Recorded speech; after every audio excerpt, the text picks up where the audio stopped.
Hello সুপ্রিয় দর্শক, আমি প্রণব দেবরস ব্লগ এবং আমার YouTube channel Pranab and Indian blog চ্যানেলের পক্ষ থেকে সবাইকে জানাই সুস্বাগতম। আমি বর্তমানে আছি এখন মোহনখালে। এই মোহনখাল একটা জায়গাতে আছি। তো এখানে একটা দেখছি একটা দানের জন্য আমাদের মুসলিম ধর্মাবলম্বী যারা আছেন ওনাদের যেমন 786 হজরত শাহ সুফি মৌলানা আবুল জলিল সাহেব রহ ও মকামের দান পাত্র। তো আমি ভিডিওটা ধারণ করার আসল উদ্দেশ্য হলো, এখানে আমি এসে দেখছি কি এখান থেকে একজন দাদা এখান থেকে পয়সা সংগ্রহ করছেন। তো এই যে পয়সাটা উনি সংগ্রহ করছেন, উনি কিভাবে পয়সাটা সংগ্রহ করছেন বা উনি কে, ওনার পরিচয় দেবেন। আমি আমার চোখে পড়ছে উনি টাকা এখান থেকে খুলে নিচ্ছেন। তো উনি কে বা উনি কি সবসময় এরকম টাকা নেন, এটা সম্বন্ধে উনি আমাকে একটু এখন উত্তর দিবেন। তো আপনার টাকা সংগ্রহ হয়ে গেছে দাদা? এই যে দেখছেন উনি দেখছি তালা খুলছেন, তালা খুলে এই যে টাকা সংগ্রহ করছেন। তো ওনাকে মানে আমি কয়টা প্রশ্ন করবো যে উনি যে টাকাটা নিচ্ছেন এখানে দানের, এখানে যারা যারা আমার মুসলিম ধর্মাবলম্বী ভাই বন্ধুরা আছেন, ওনারা মায়েরা বোনেরা চাঁদা দেন এখানে বা দান দেন। তো উনি মানে টাকাটা কি সবসময় গ্রহণ করেন না উনি আজকে নিচ্ছেন, বা কেন উনি নিচ্ছেন, কতদিনে নিচ্ছেন, এগুলা আপনাদের সম্মুখে তুলোর বাড়ি। কেন লোকেশন যেটা দেখছেন এই লোকেশনটা হলো, দেখুন এখানে মোহনখাল। তো আমি যতটুকু জানি একটা কোনো মসজিদের জন্য এখানে একটা দান বাস্ক এখানে তৈরি করা হয়েছে। তো এখানে কোন মসজিদের জন্য এটা মানে ওঠানো। তো দাদা আপনার সাথে কথা বলবো। আপনি যে এখান থেকে এই যে দেখছেন, আমি একটু আগে বললাম হযরত শাহ সুফি মৌলানা আবুল জলিল সাহেব মোকামে। তো এই যে দাদা টাকাটা এখানে তুললেন, উনি কেন টাকাটা তুললেন বা কতদিনে তুলেন এটার জন্য, আর ওনার পরিচয় চাইবো। তো দাদা আপনি এই যে এখানে যে টাকাটা যে তুললেন, উনি এই টাকা সম্বন্ধে আপনি তুললেন মানে কতদিন পরে পরে এই টাকাটা তোলা হয়, প্লাস এটা কোন মসজিদের জন্য এই টাকাটা তোলা হয়, এটা আপনি বলুন। আপনার পরিচয় দিন, আপনার নাম। আচ্ছা, আপনি এই যে এখানে যে দান বাক্সটা তৈরি করে রাখা হয়েছে, এটা কোন মসজিদের নামে? মসজিদের জন্য না, এটা মাদ্রাসার জন্য। মাদ্রাসার জন্য, আচ্ছা ঠিক আছে। তো মোহনকাল জলিলিয়া আজমির ফুসালি মাদ্রাসা। আচ্ছা, তো এই যে মাদ্রাসার আপনি কোনো দায়িত্বে আছেন, কমিটিতে আছেন, কোন দায়িত্বে আছেন?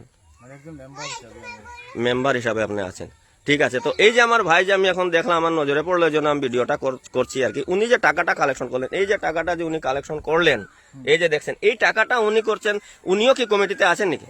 কমিটিতে। তো আমার প্রিয় দর্শকরা, আপনারা শুনে খুশি হবেন যে উনি যে টাকাটা, আপনারা মনে করতে পারেন উনি কে আসলেন এসে পর করে তালা খুলে পয়সা নিলেন। উনি এই কমিটিরই, এই যে মাদ্রাসা যেটা নতুন একটা মাদ্রাসা যে আছে, এই মাদ্রাসার কমিটিরই একজন সদস্য উনি, এর জন্য পয়সা নিয়েছেন। আপনারা মনে করতে পারেন উনি কে আসলেন কেনা, এটা কোনো কিছু না, এরা কমিটির। তো আপনার পরিচয় নেব, আপনার নাম কি?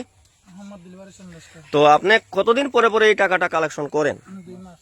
2 মাস পরে পরে। তো কতটুকু মানে অনুমানিক একদম নিম্নতম কতটা টাকা আসে?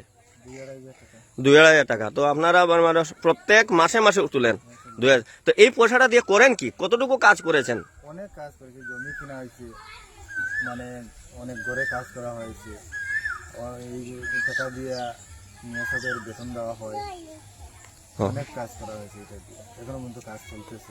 তো আমি আমার দর্শকরা দেখুন, যারা আমার এই ভিডিওটা দেখছেন, এরা শুধু আমাদের এত অঞ্চলে যে আমাদের কাছাড় ডিস্ট্রিক্টে, আমাদের আসাম স্টেটের ভিতরে শুধু কাছাড় বরাকবলি কাছাড় ডিস্ট্রিক্টে শুধু না, আমার অনেক আসামেরও আছেন, অনেক ফলোয়ার্সরা আমার ভাই বন্ধুরা আছেন, বাংলাদেশের আছেন, আপনার এই যে কুয়েত থেকে আছেন, সৌদি আরব থেকে আছেন। আমার এই ফ্রেন্ডস লিস্টে ওনারা আমার সম্মানিত দর্শকরা সৌদি আরব থেকেও আছেন, সবসময় আমার সাথে লাইভে কথা বলেন। তো এই যে দেখছেন যে, তো আপনারা সবাই দোয়া করবেন যাতে করে ওনারা যে সুন্দর একটা প্রকল্প হাতে নিয়েছেন, এই যে এখান থেকে পয়সাটা ওনারা কালেকশন করে যে একটা মাদ্রাসাটাকে আপনারা ভবিষ্যতে কি করতে চান? মাদ্রাসাটা মানে কি ঘর তৈরি হচ্ছে না কি হচ্ছে মাদ্রাসা এখন? ক্লাস হচ্ছে, মানে এখানে ক্লাস হচ্ছে ধর্মীয় ক্লাস এবং ইংলিশ, বাংলা, হিন্দি, এরকম মানে গণিত, ভূগোল এরকম আছে, সবগুলো আছে। স্কুলই পড়াশোনাও আছে আর মসজিদের। তো আমি একটা জিনিস জানতে চাইছি, এই যে পয়সাটা যে আপনারা কালেকশন করছেন, এই পয়সাটা কালেকশন করে কোনো ব্যাংকে অ্যাকাউন্ট আছে? অ্যাকাউন্ট আছে। তো এই পয়সাটা আপনার কি করবেন, ব্যাংকে জমা দিয়ে দেবেন? তো সুপ্রিয় দর্শকগণ, আপনারা এটাই জানলেন যে ওরা যারা মাসে মাসে যেখান থেকে যে পয়সাটা ওনারা কালেকশন করেন, সেই পয়সাটা ওনারা একসাথে একত্রিত করে সেই পয়সা তাকে নিয়ে ব্যাংকে জমা দেন। ব্যাংকে একটা এই মাদ্রাসার নামে একটা অ্যাকাউন্ট আছে, ওই অ্যাকাউন্টে জমা দেন এবং ওখান থেকে যখন পয়সার প্রয়োজন পড়ে, অর্থের প্রয়োজন পড়ে, তখন ওনারা ওইখান থেকে পয়সা এনে ওনারা কাজ করেন। তো আমার সুপ্রিয় দর্শকরা, আমি আর আমার এই ভিডিওটা বেশি লম্বা করছি, আমি একমাত্র এই ভিডিওটা তৈরি করার কারণ যে আমি হঠাৎ করে দেখলাম যে এখানে আমার দাদা একজন আসলেন, একটা কাগজের বক্স নিয়ে আসলেন, বক্স নিয়ে এসে তালা খুললেন, তালা খুলে এখান থেকে পয়সা সংগ্রহ করলেন। তা আমি জানার জন্য আগ্রহ ছিলাম যে উনি কোন সুবাদে এখান থেকে পয়সাটা কালেকশন করলেন। তো খুব সুন্দরভাবে ওনারা আমাকে উত্তর দিলেন, এর জন্য আমিও সন্তুষ্ট। সাথে সাথে আপনারা যারা যারা দেখছেন আপনারা অবশ্যই সন্তুষ্ট হবেন এবং আপনারা দোয়া করবেন যাতে ওনারা ভবিষ্যতে এত সুন্দর যে প্রকল্প, একটা সুন্দর যে কাজ করছেন, এর জন্য যাতে উনি উপরওয়ালা ওনাদেরকে দোয়া দেন এবং আরো ভালোভাবে সুন্দরভাবে ভবিষ্যতে ওনারা যে সংকল্প নিয়ে কাজটা করছেন এই কাজটাদের সুন্দর রূপ একটা নেয় এবং ওনারা সবাইকে এই সুন্দর রূপে একটা সামিল করতে পারে। তো অশেষ ধন্যবাদ। আপনারা ভালো লাগলো আপনাদের সাথে কথা বলে। আগামী দিনে আরো সুন্দর যখন আপনারা মাদ্রাসার যে একটা নতুন রূপরেখা তৈরি করবেন তখন আমাকে বলবেন, আমি এসে আপনাদের জন্য সুন্দর করে আরো দর্শকদের জন্য এরকম ভাবে আমি এই কন্টেন্ট তৈরি করে বা ভিডিও তৈরি করে ওনাদের সাথে। তো অশেষ ধন্যবাদ। আপনারা ঠিক আছে, আপনারা পয়সাটা আপনারা কালেকশন করেছেন, পয়সাটা গুনে আপনারা ব্যাংকে জমা দিয়ে দিন।